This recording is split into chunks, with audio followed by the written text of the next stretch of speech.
The market is so oversaturated on dungeon tiles right now. Everybody's got something for them. You've got resin casts you can buy online, 3D printed variants you can purchase yourself and print at home. Every YouTuber has got their own perfect recipe on how to make handcrafted dungeon tiles out of XPS foam. And you know what?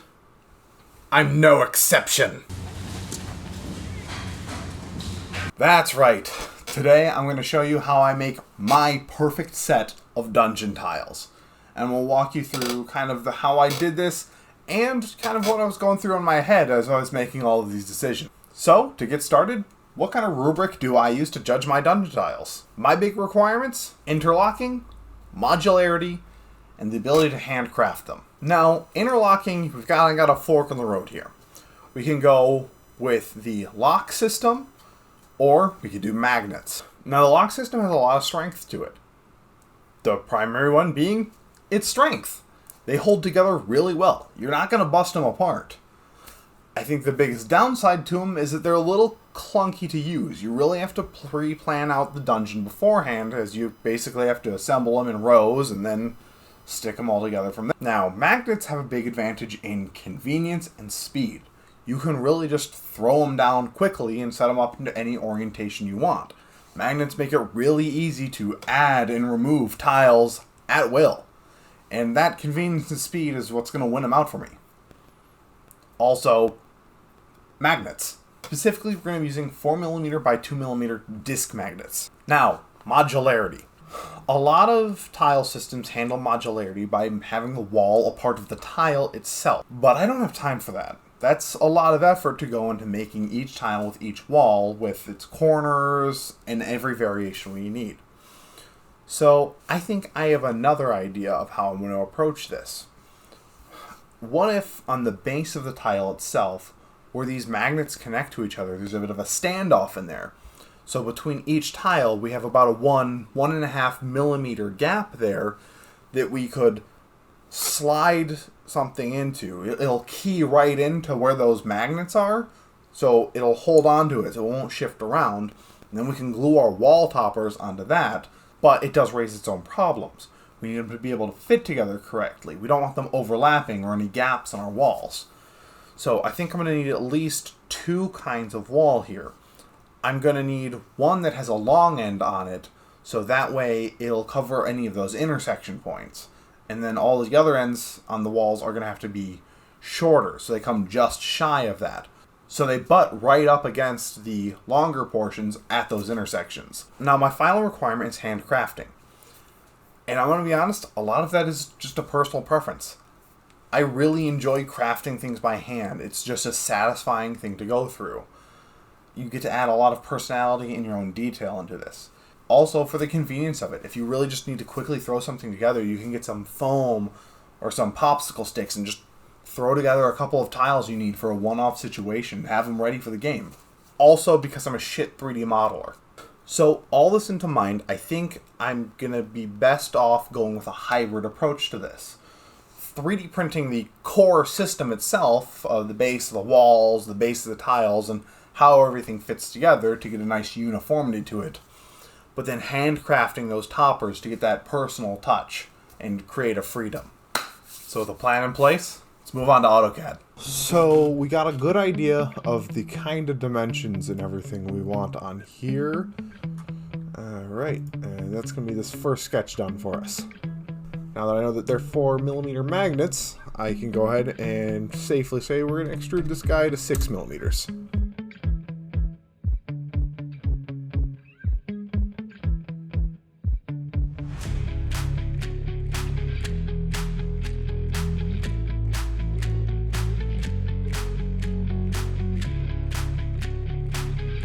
Alright, so that gives us our magnet holes that we can glue them into later. Now let's go ahead and repeat them over the rest of the surfaces. Just like that, it's on all four of them.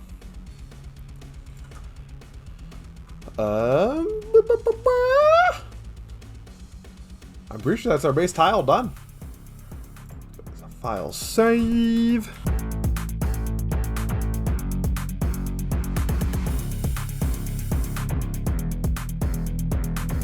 So, I know I said I was all about handcrafting these toppers, but I also don't have an eternity to do this.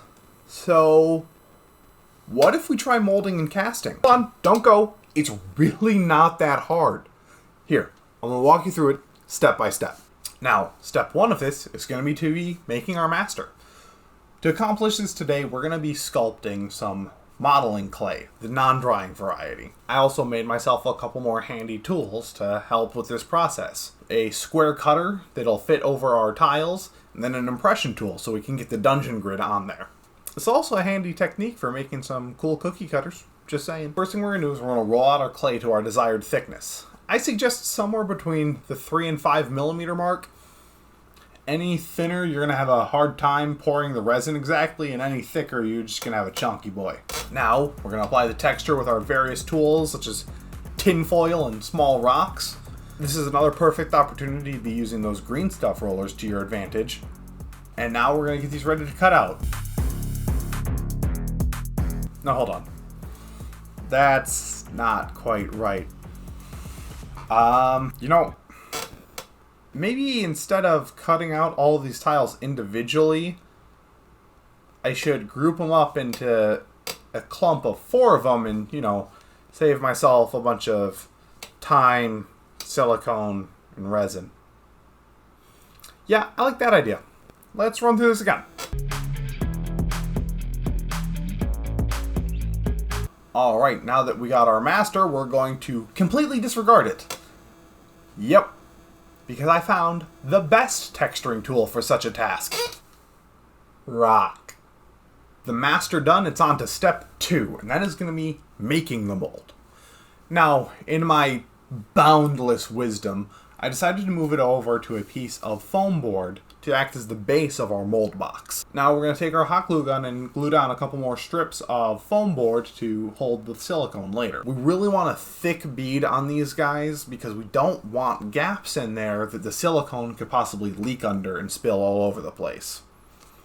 To that end, we're also going to reinforce the corners with more hot glue. Okay, pause. Before we go into pouring this silicone, there's a couple things we need to go over. Firstly, this silicone hardens by a chemical reaction.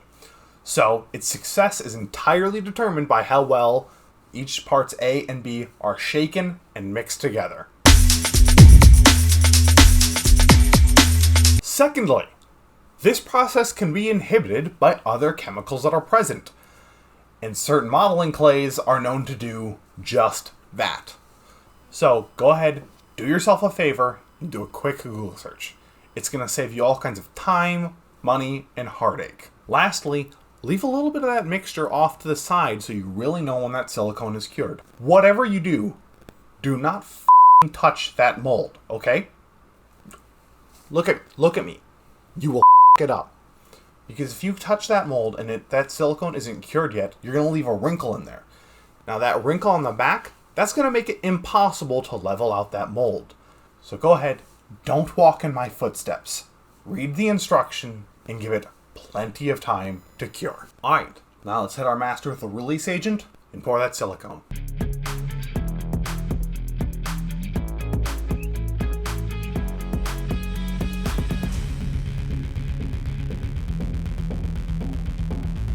So something you're going to see me doing here is kind of picking it up and dropping it lightly. What I'm trying to do is knock out any air bubbles on that. Any air bubbles on the silicone are going to show up on every resin cast we do, and we really want to avoid that as much as possible.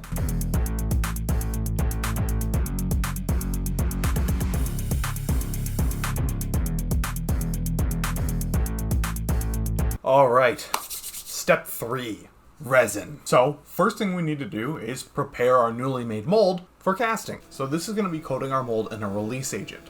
You can get a spray version of this, or if you want an alternative option, just coat it in baby powder. This is going to ensure a smooth demolding process and help our silicone mold survive longer. Fun fact, this process is why you have to wash all of your resin products after you receive them. Now, just like the silicone before it, this resin is a chemical reaction that is entirely dependent on how well parts A and B are mixed together. And now we get the best part of any resin project, a time lapse.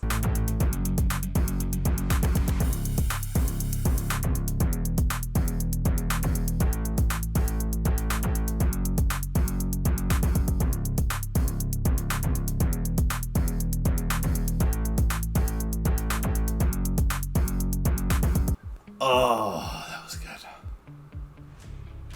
One more time.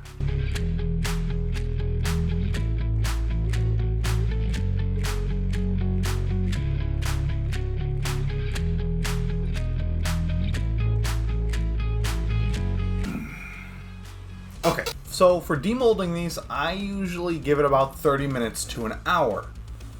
Now it's technically done in 10 to 15 minutes. It's fully cured, but the resin's still green. That means it's still workable. It has a lot of flex into it, so this can cause some warping that could give us some trouble down the road. So that's why, to avoid it, I give it that extra time. Advantage here being, the resin is just rigid enough that I can snap these guys apart. And after this, I just kind of let these parts sit overnight to ensure they're fully cured for the next steps coming up. Step 4 is just finishing up. We're going to be sanding them, washing them, and gluing them onto the bases. Now, grab your dust mask and strap in, because we have a load of sanding to do. No, seriously, grab your dust mask. Do not around with resin dust. It will you up. Now, on the resin tiles, I sand down all 4 of their sides and scuff up the bottom of it to help it adhere better. I'll keep one of the 3D printed bases with me for a comparison. That way I'm not overshooting it and making it too small and getting it just flush with these guys when I glue them down. Alright, after sanding, I go ahead and get my sink ready and just wash them all in one big batch. I'd always do this after sanding, so that way I'm just getting rid of all of the demolding agent and all of the resin dust at one time. Just makes it easier. And now that they're sufficiently dry, let's go ahead and glue them onto their 3D printed bases. Super glue is perfect for the task at hand. I just lay it down on the base and stick them on there. Now we can put the magnets into these bases. Once again, we are going to use our home-built polarity tool. Best practice is going to be assigning the extruded faces one polarity and the recessed faces another. So that way you have everything matching up.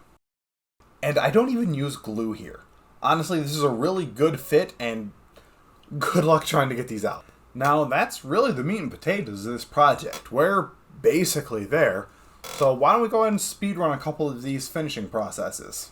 Okay, so first off, on the dungeon stone and cobblestone tiles, I just progressive dry brush on these guys, taking it from a dark shade to a light shade on them. I'll hit them with a black oil wash, and then once that's fully cured, one more dry brush highlight. Alright, secondly, we've had a lot of resin casting in this video. Why don't we do some actual hand crafting? I'm going to take some medium weight chipboard and a couple of coffee stir sticks to make some wood tiles. I'm going to measure out all this chipboard to just cover up over those tiles and then cut down the coffee stir sticks to act as floorboards. So, pro tip here. You should overcut those coffee stir sticks so they hang off over the edge. That way when you finish them all up, you can come in with your hobby saw and clean up those edges, and it looks really nice. Secondly, you should have one done that you like the way it looks, and then use that one as a reference on your orientation, because nothing irks me more than when one of them is out of alignment. And then for painting, I just used 2 inks. I use a burnt umber and a light umber, and in various mixtures give it a little bit of variation to each of the planks.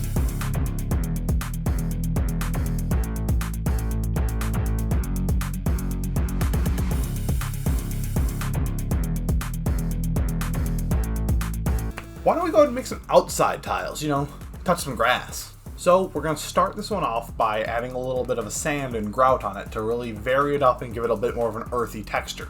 Once that's adequately dried, we're going to, again, progressively dry brush up on these in a brown tone, hit it with an oil wash, and then one more dry brush highlight after that. Now, I think this is going to look really good when we apply some static grasses to it. So I'm going to use just a standard wood glue to apply this down, and oh wow, that looks awful. Now, this is probably on me. I'm not using these for their intended purpose, and I don't recommend you do either. So let's reevaluate. Flock. I got flock. Oh yeah, this looks much better, but it's still a little off. You know what? It's 2 a.m. and I'm feeling frisky. We're going to thin down our wood glue with a little bit of green ink. Wow, that works surprisingly well. So much like the tiles, on the walls you can do basically anything. I would just keep it within that 5 millimeters so that way you're not overextending them and making it too small between anything, too large between anything. Just keeping that 5 millimeters. On these ones, I just ripped pieces of XPS foam.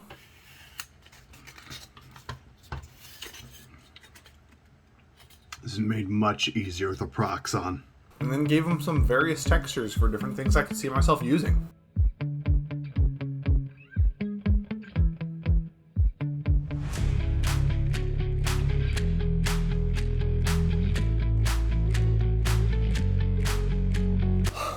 Alright, and that's it with... And what if I want curved walls? Well, I mean, the curve definitely poses a challenge, but...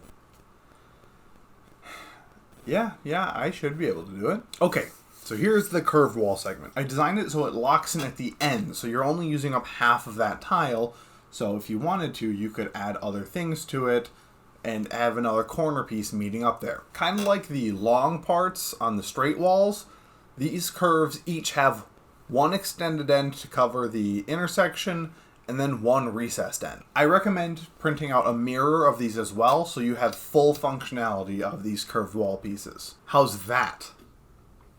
And if I'm putting a wall at the end? Okay, super easy. Magnetized like you have been the tiles, they should be able to hold up the walls, and they're designed small enough so no matter how you've set up the map, they'll be able to fit in there.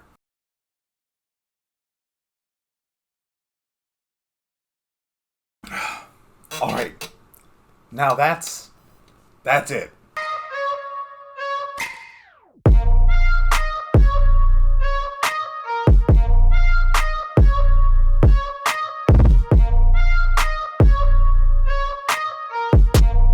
Now, you might be sitting there asking me what I got here.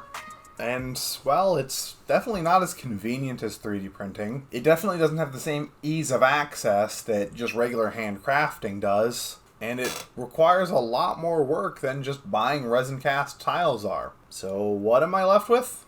Honestly, my perfect D&D tile. I love these things. I honestly feel so proud of them whenever I look at them on the table. I loved building them too. It was so much fun just being able to really let loose and make whatever I felt like building. I can't wait to keep expanding this line. And now you're just as well equipped for your next D&D session. Regardless of where the encounter will be, you're going to have your own tiles ready for it. Now, I would be remiss to end this video without mentioning the two channels that really gave a lot of inspiration and knowledge to putting these together. That being Punish Props and Wylock's Armory. And I also learned all of my 3D modeling and molding and casting information from them as well. Wylock's Armory is where I get a lot of the inspiration for these tiles from. Honestly, once he put out his videos on how he did his dungeon tiles, I was fully converted into the 1¼ inch grid system. In fact, after this, I'm going to be making a bunch of clip-on accessories to this dungeon set based on the ones he does over at his channel. And as always, like and subscribe if you enjoy the content I'm making.